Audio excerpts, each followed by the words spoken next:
fresh out of a workshop held by Anthony Gold Solicitors here in London on the Immigration Act 2014, which leads to right to rent. And I'm joined by Solicitor David Smith. And David, you've actually really dropped a bombshell for me today, because I've just realised the implications of the Immigration Act. Now, could you just give us a very quick overview? Yes, of course. First, obviously, sorry to scare you. So the Immigration Act 2014 is coming into force in the 1st of December for landlords in the West Midlands, and particularly in Wolverhampton and Sandwell and Dudley and Birmingham and Coventry. And it requires landlords in those areas with tenancies or occupation agreements commencing after the 1st of December, and that, I should say at this point, that includes lodger agreements as well, to make checks on the right to rent of those people who are coming in to occupy their properties. You can't discriminate, so that means checking everybody, even if you think they're probably British. So you must carry out some form of check on whether they have a permanent or time-limited right to rent. Keep copies of the documents that you use to carry out that check, and if they don't have a right to rent, you must not rent to them. If you do carry out the rent when you shouldn't have done, you're potentially liable to a fine levied by the Home Office. And let me just reiterate that you have to undertake these right to rent checks on every single tenant. That is one of the big implications I got out of today. But I kind of got the feeling from you throughout the presentation that you saw quite a few flaws in the way that it was going to be conducted, and almost that it hadn't really been thought through, because the actual checks themselves are quite onerous and need specialist kind of skills. Yeah, and in an academic sense, it sounds perfectly reasonable in principle. But I think the problem, as often with these things, is it's been written by civil servants who and indeed people like myself who can make things up on a desk with bits of paper, but don't actually have to make them happen on the ground for people working day to day.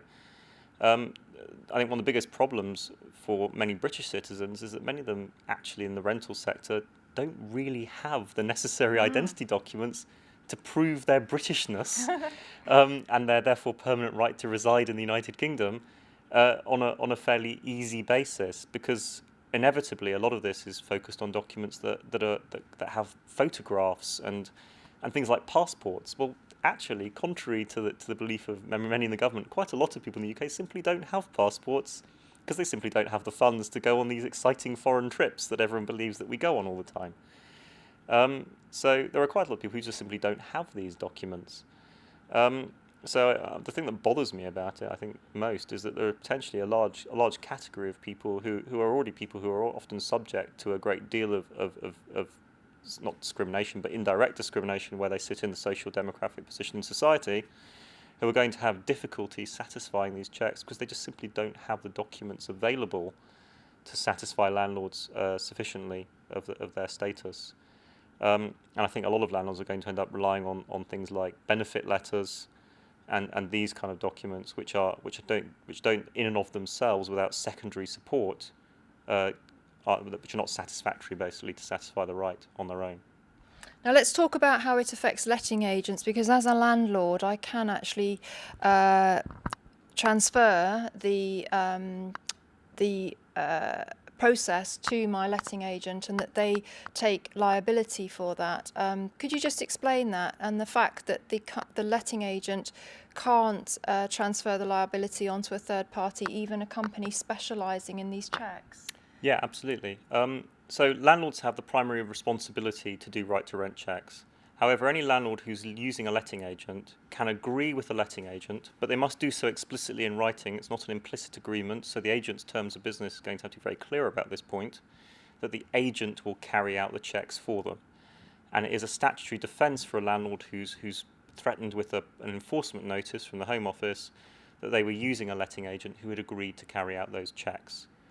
From a letting agent's perspective, it is a statutory defence for them that they had not agreed to carry out those checks and that it was the landlord's responsibility, but they cannot turn around and say some third-party organisation had agreed to do the checks.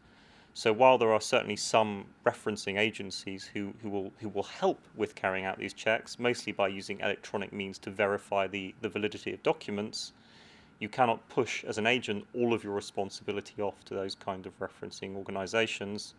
They're only a helper. They can't take it over for you. So agents are basically going to have to decide where they sit in the market and whether they're going to say to landlords, no, I'm sorry, this is your responsibility, which possibly, while it's only in a very limited geographic area, I think more agents will probably do. Or if they're going to say, yes, we will accept this responsibility and we will take on that risk for you. So just to close this out, David, what advice would you give to landlords and indeed letting agents who may be watching this? Because I feel that there's a massive need for education and awareness to actually help people understand the implications of this and what their obligations are. I guess the landlord associations can play a big part in that, and we can also pop your video in full onto this thread so people can watch it through if they want. But what would be your advice? Well, the first thing to be certain about is whether you fall into the area that's going to be covered from the 1st of December. If you do, then you've got some work to do. If not, you can relax and have a happy Christmas. Obviously, you'll need to keep an eye on how things roll out. The government's current statement is not a pilot or an evaluation. It is a phased rollout nationally. So it's starting in the West Midlands, but will move further. So you'll need to be thinking again in the spring about what's happening. There is an online code of practice, and to assist with that, there is actually a tool, which is an electronic wizard, effectively, being run by the government, which actually allows you to walk through the process and tells you what to do at each stage. So I would strongly recommend that landlords find their way to these websites, and I'm sure on the threads we can make these web addresses and links available, and start reading the codes of practice and looking at the checking tools and thinking about how they're going to make this happen. I will say, if you have an agreement that has started before December 1st, you are not liable for this. It will only be agreements and occupations that commence after December 1st. But if you're in that position, then you've got some work to do fairly urgently, I'm afraid. Well, David, thank you for a very informative workshop, and I know that you'd be happy to sit on this thread and answer any questions that may come up, because I think this is a far, far bigger and more complex issue than a lot of us, including myself, realised. Yes, I'll certainly be happy to help where I can, with the unfortunate caveat there are still a few things that are not clear, but hopefully they will become clearer as time moves. Brilliant. Well, thank you very much for your professional input. We do appreciate it here at Property Tribes. Thank you, David Smith, Solicitor at Anthony Gold.